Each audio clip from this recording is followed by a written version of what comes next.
ఇప్పటివరకు ఎదురు చూసాం, ఇక ఊరుకో. బకాయిలు చెల్లించాల్సిందే అంటూ తెలంగాణ రాష్ట్రానికి ఏపీ విద్యుత్ జెన్కో అల్టిమేటం జారీ చేసింది. లేదంటే విద్యుత్తును నిలిపివేస్తామని హెచ్చరించింది. దీన్ని తెలంగాణ విద్యుత్ శాఖ అధికారులు తప్పుపట్టారు. తామెవరికీ బకాయిలు లేమని తేల్చి చెప్పారు. హైదరాబాద్లో జరిగిన సౌత్ రీజనల్ పవర్ మీటింగ్ వాడివేడిగా జరిగింది. ఉమ్మడి రాష్ట్రం విడిపోయి 3 ఏళ్లు కావస్తున్నా ఇరు రాష్ట్రాల మధ్య నెలకొన్న విద్యుత్ సమస్య కొలిక్కి రాలేదు. మీరే మాకు బాకీ అంటే కాదు, మీరే మాకు అప్పున్నారంటూ ఇరు రాష్ట్ర అధికారులు తేల్చి చెబుతున్నారు. హైదరాబాద్ వేదికగా జరిగిన సౌత్ రీజనల్ పవర్ కమిటీ హాట్గా సాగింది.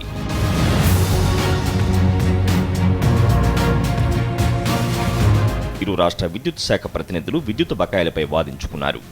ఈ క్రమంలో తెలంగాణ రాష్ట్రానికి విద్యుత్ సరఫరా నిలిపివేస్తామని ఏపీ జెన్కో అల్టిమేటం జారీ చేసింది. తెలంగాణకు సరఫరా చేసే విద్యుత్తుకు సంబంధించిన బిల్లులను తక్షణమే చెల్లించకపోతే రాష్ట్రానికి విద్యుత్ సరఫరా నిలిపివేస్తామని తేల్చి చెప్పింది.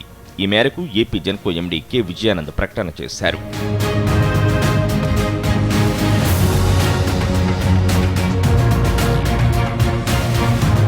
రాష్ట్ర పునర్విభజన చట్టంలో ఉమ్మడి ఏపీలోని జెన్కో విద్యుత్ ఉత్పత్తి ప్రాజెక్టుల నుంచి తెలంగాణకు 53.89%, ఏపీకి 46.11% విద్యుత్ కేటాయింపులు చేశారు.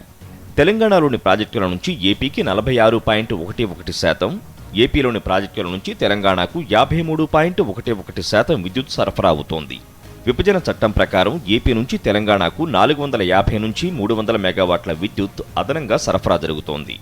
పరస్పరం చెల్లించుకోవలసిన విద్యుత్ బిల్లులను సర్దుబాటు చేసిన తర్వాత తమ రాష్ట్రానికి 4,282 కోట్ల బిల్లులను తెలంగాణ చెల్లించాల్సి ఉందని ఏపీ అధికారులు ఎస్ఆర్పీసీలో వాదించారు. ఏపీ వాదనతో విభేదించిన తెలంగాణ అధికారులు బిల్లుల సర్దుబాటు తర్వాత ఏపీ నుంచి తమ రాష్ట్రానికి 2,406 కోట్లు రావాలని తేల్చి చెప్పారు. దీంతో మీటింగ్లో గందరగోళ పరిస్థితి తలెత్తింది.